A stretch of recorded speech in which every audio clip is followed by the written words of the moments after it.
Welcome to this explainer. Today we're unpacking the incredible and honestly literally grueling journey of Sunil Mittal and how he built the Airtel empire completely from scratch. We're going to look at the exact strategies of a guy who didn't just build a massive business, but who repeatedly saved it from total annihilation. Right, let's dive straight in. Think about this question for a second. How do you survive a true corporate bloodbath that completely eradicates 8 of your biggest rivals? Well, to understand how Airtel managed to stay alive when so many others folded, we first need to look back and understand how our protagonist actually learned to fight in the very beginning. 20,000 rupees. Back in 1976, an 18-year-old Sunil Mittal borrowed this pretty humble sum from his father. But he didn't use it to enter politics, which was his family's usual background. Instead, he wanted to be a businessman. So he took that money and started his very first venture, selling bicycle parts. Now, as you'll see from this timeline, Mittal was absolutely not an overnight telecom success, but he was a master of the rapid pivot. He'd quickly realize when a market like those bicycle parts had low margins, and he wouldn't just sit around hoping it would magically get better. He'd shut it down, try a few other things, face some failures, and continually adapt until he found the next big break. While his first real break came in 1980, when he started importing Suzuki generators. At first, he tried selling them to street vendors, but realized quickly that was the wrong crowd. So he pivoted to small offices and shops that were constantly dealing with power cuts, and wow, demand just exploded. He was finally making it. But then, bam! The government abruptly banned the import of generators entirely. Just like that, overnight, Mittal's booming business was completely wiped out. Which brings us to part 1, the hardware pivot. Let's see how a trip to Taiwan changed everything. So, he's jobless but fiercely determined. Mittal travels abroad and a trip to Taiwan sparks this massive revelation. While India was entirely stuck using those clunky old rotary dial phones, Taiwan was already using modern push-button telephones. Those rotary phones were a nightmare, right? They were slow, and because of all those moving parts, they broke constantly. Push-button phones were fast, easy, and had completely revolutionary features for the time, like speed dial. Spotting this huge gap, Mittal partnered with a Taiwanese company called KingTel in '84 to bring push-button phones to India. And you guessed it, the demand for these new phones just went through the roof. Realizing he really needed to scale up, Mittal decided he didn't just want to assemble phones, he wanted to manufacture them. So he formed Bharti Telecom Limited, partnered up with the German giant Siemens, and started manufacturing right in India. This was the birth of the legendary Beetle brand. By the 90s, if you had a landline in India, there was a really good chance it was a Beetle.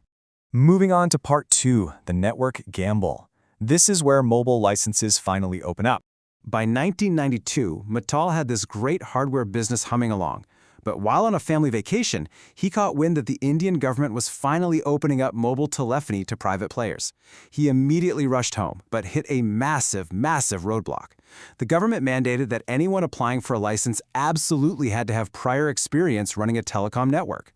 Well, actually, scratch that. No Indian company had that experience. So Mittal executed this brilliant workaround. He partnered with the French telecom giant Vivendi.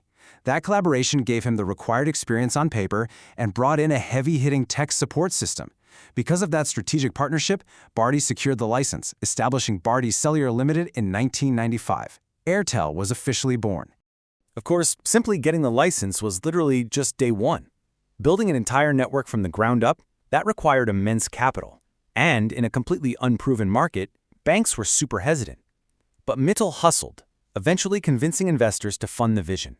He partnered with Ericsson and Nokia to build the actual cellular towers and aggressively expanded by acquiring JT Holdings and SkyCell by the year 2000, planting his flag firmly in South India. On top of that, he firmly believed a business leader should drive positive change, so he established the Bharti Foundation to boost rural education. Next up, part 3, battling giants and going global. Okay, so just as Airtel is finding its groove, a massive new threat emerges: BSNL, a state-backed giant. But how these two companies handled the sudden influx of new mobile users changed everything. BSNL had the public's trust and very cheap plans, but their network just crumbled under the pressure. Dropped calls, painfully slow internet. Why? Because their strategy was to rely strictly on their own in-house government resources to slowly build infrastructure.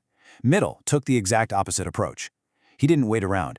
He rapidly imported cutting-edge tech from foreign markets to deploy a seamless 4G infrastructure fast. Airtel ruthlessly capitalized on BSNL's technical shortcomings. Mittal focused hyper-aggressively on seamless connectivity and vastly superior customer support. To fund all this rapid expansion, he actually took Party Enterprises public, getting a massive influx of capital.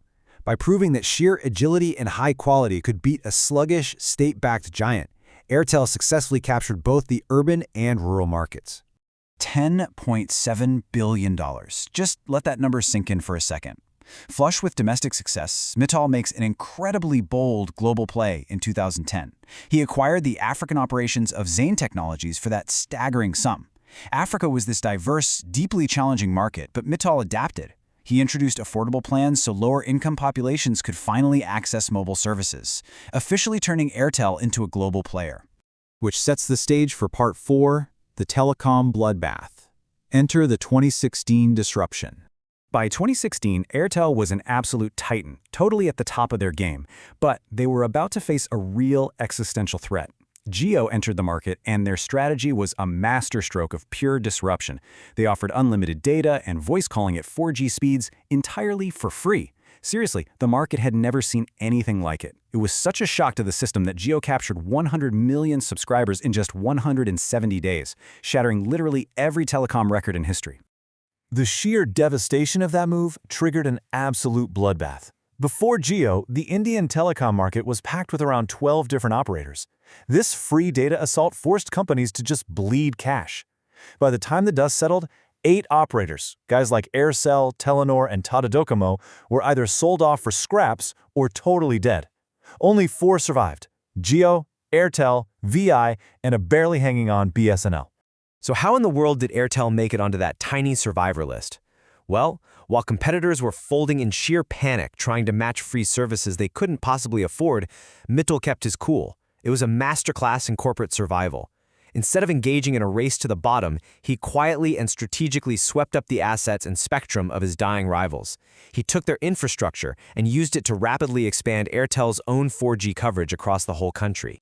By 2018, Mittal cemented his survival strategy with this crucial new mandate. Basically, he refused to play Jio's volume game. Instead of obsessing over adding cheap new users, he shifted the entire focus to retaining their active subscribers by providing exceptionally high-quality networks and just better overall value. He built an entire digital ecosystem with services like Airtel Payments Bank and Wink Music to keep users intensely loyal. And you know what? The strategy worked flawlessly. By focusing on quality over sheer quantity, Airtel added 13 million active subscribers in just a 5-month window between August 2020 and January 2021. And this was happening while their competitors were actually losing subscribers. They found their distinct identity in a completely disrupted market and reclaimed their leadership position. So that wraps up our explainer. Sunil Mittal's journey from borrowing a measly 20,000 rupees for bicycle parts all the way to navigating the total collapse of the Indian telecom sector really proves one thing. Survival isn't about being the biggest, and it's certainly not about avoiding the giants. It's about staying agile enough to dance around them when the music stops. So, thinking about your own career or business, in a world where the next total disruption is always right around the corner, what is your strategy to pivot and perish not? Thanks so much for joining me, and I'll get you on the next explainer.